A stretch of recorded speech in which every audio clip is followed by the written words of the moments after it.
Hello, dear listeners. Melinda Cohan here, and welcome to this very special episode of Just Between Coaches. After celebrating 21 years of leading the Coaches Console, I am clear that it is time for me to step down as the leader as a new chapter is ready to emerge for me. Now, to be clear, the Coaches Console business and software will continue. I'm just going to be passing the torch fully to Danny Iny with Mirasee. Now, as a result, this podcast will be coming to a close. So this will be my final episode as host for this show. So I want to do something different today. This is my moment to pause, reflect, and share from my heart about this incredible journey we've taken together. After 4 years and 163 episodes behind the mic, I've discovered a surprising connection between coaching and podcasting. They're much alike.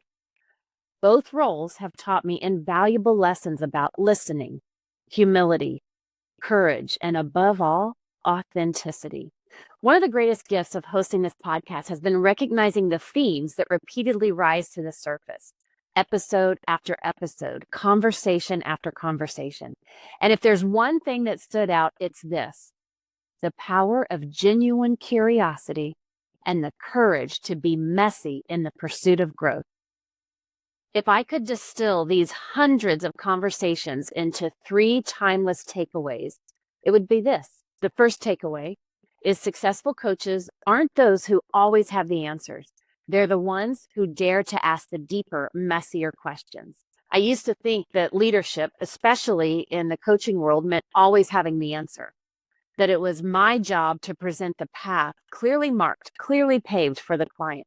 But what I learned behind this mic and again with my own clients is that the greatest breakthroughs happen not when we tell, but when we ask, when we let the silence breathe long enough for the truth to rise.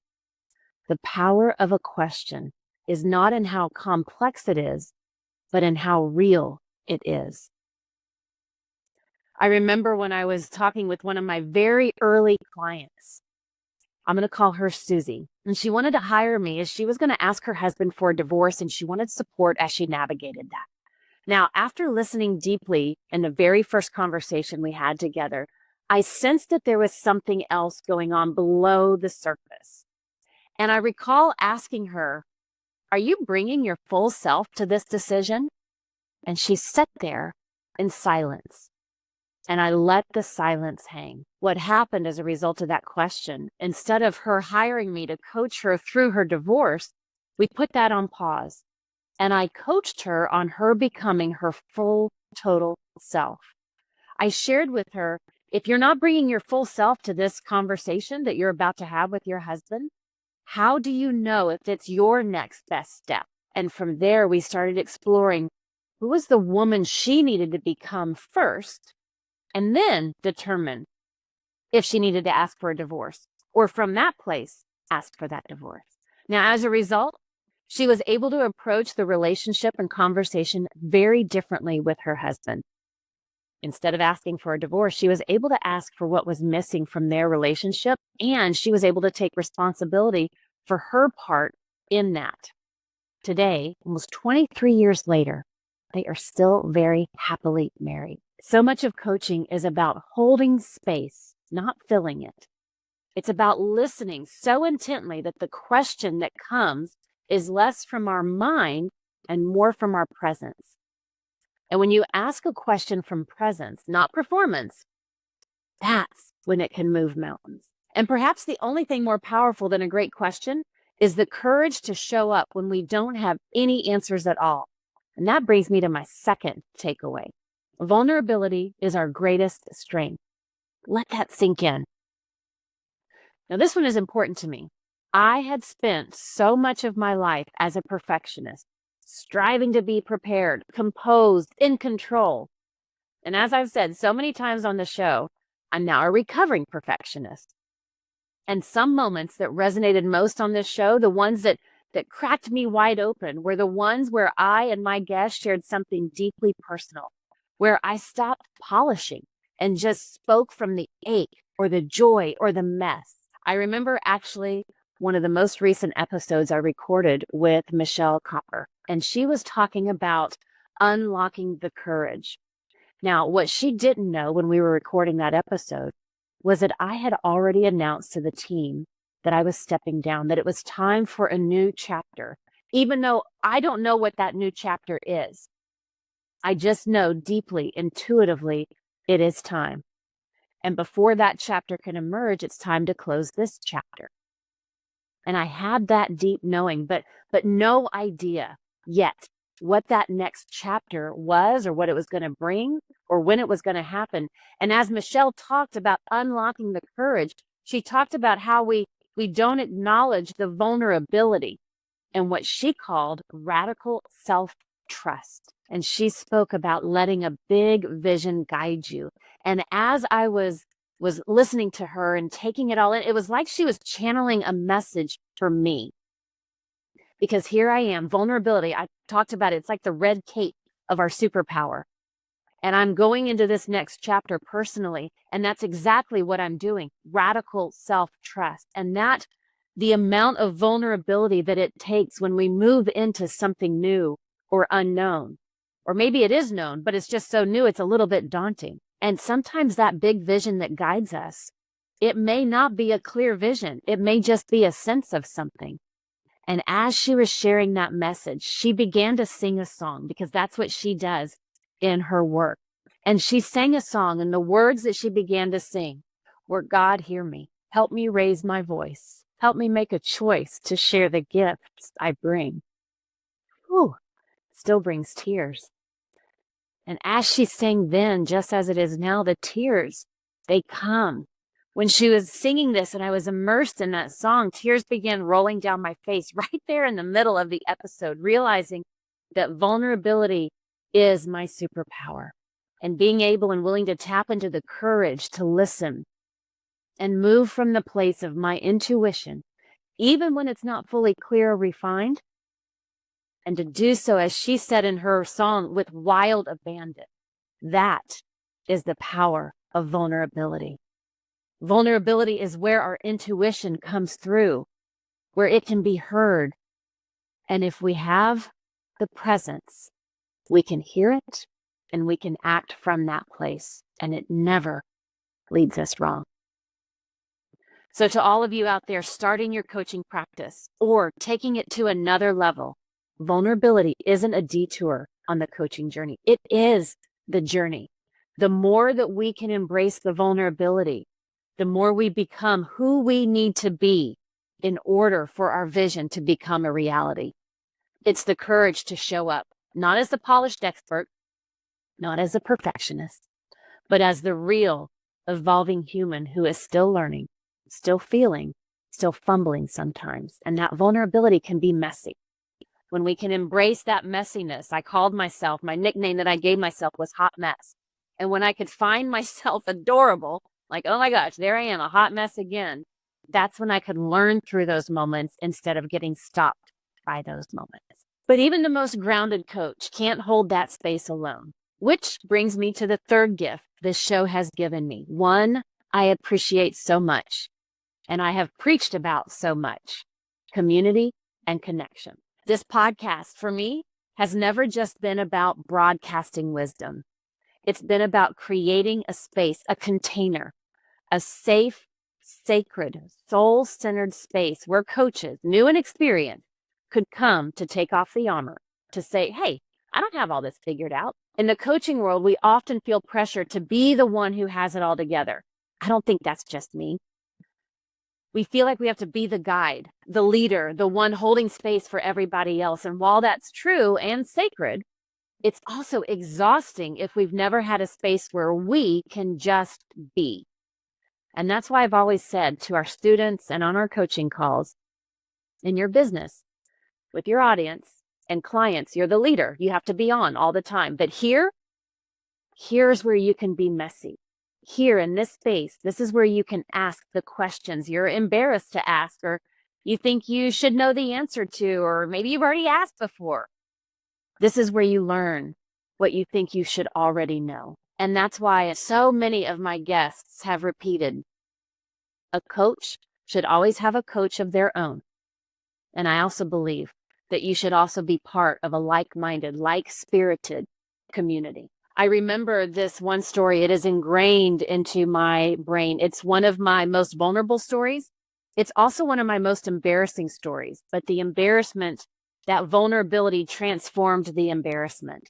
And it was when Kate, my business partner in the Coaches Console, she and I were in the early days of connecting with what our industry calls joint venture partners or JV partners. And back in the day, gosh, this is, I don't know, 12 years ago right now.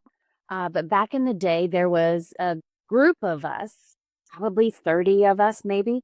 And every year we would gather at a JV summit and we would come together to connect. We would talk about our businesses. We would brainstorm with each other and help mastermind our way through different topics. And there was always a point where we would stand up in front of the room. We would talk about our business, share what we do, and then we would ask for the support of everybody else to support our promotions or launches or campaigns that we had coming up. And one of the very first time that we were standing in front of the room, we were telling them what we did at Coaches Console. And as we talked about what we did, we were talking about the software and the features, and it has a calendar and it has a website, and you can take client notes and you can track all your clients' progress and all the stuff that this software did. They kept responding with, okay, that's fine, but we don't fully get it. Like, what do you do? And we're like, we just said what we did. We have a software and we provide that to coaches and they can organize their business, and it's got a calendar and you can track your programs and you can offer online courses. And they're like, yeah, we get that that's what's in the software, but what do you do? And after the third time of this, I was like, I don't understand what they're saying. Kate was so frustrated, the tears just started coming out of her eyes, streaming down her face. And as we stood there, I was able to say, in that moment of vulnerability, with that community, in a place where I knew I could be messy. This was before I was a hot mess. I said, I don't understand what we're not conveying to you. Can you ask it differently?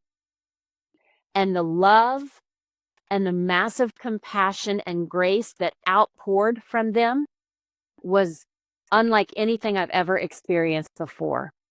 We were still new in our business.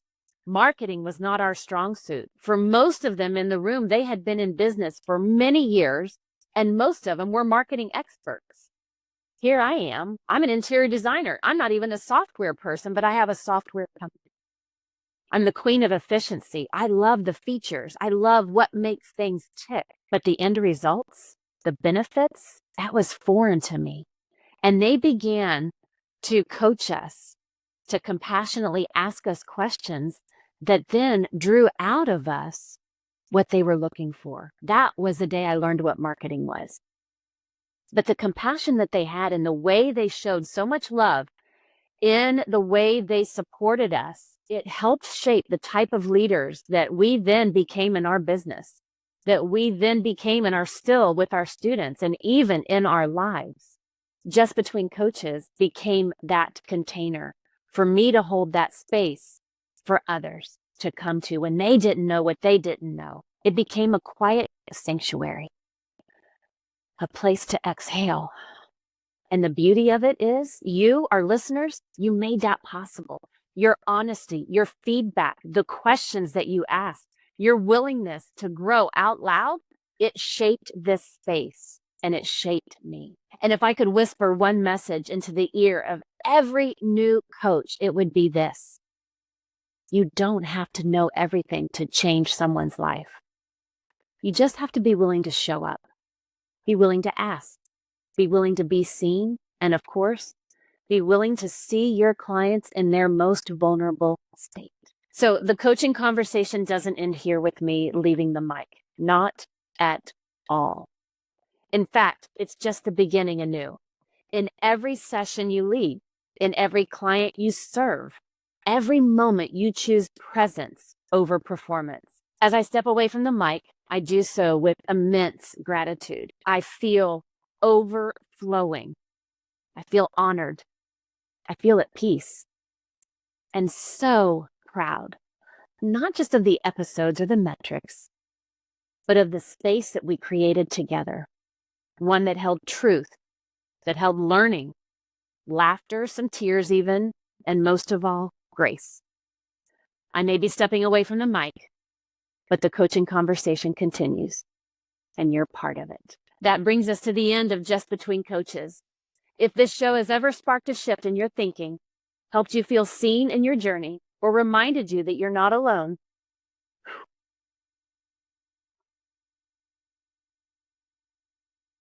you have my deepest thanks for being part of it. Thank you for your vulnerability, and thank you for your trust for me to be your guide in this part of your journey.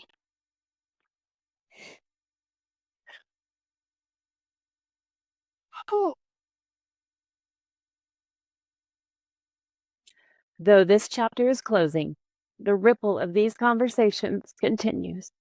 Every time you're asking insightful questions, or listening more fully, or coaching from a place of presence.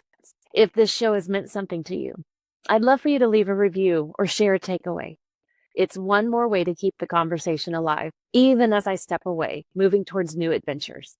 So, to every guest who joined me on this journey, thank you. Your insights, your willingness to share your struggles and your successes, that's what made this show real. It was never about having all the answers. It was about being generous with the truth.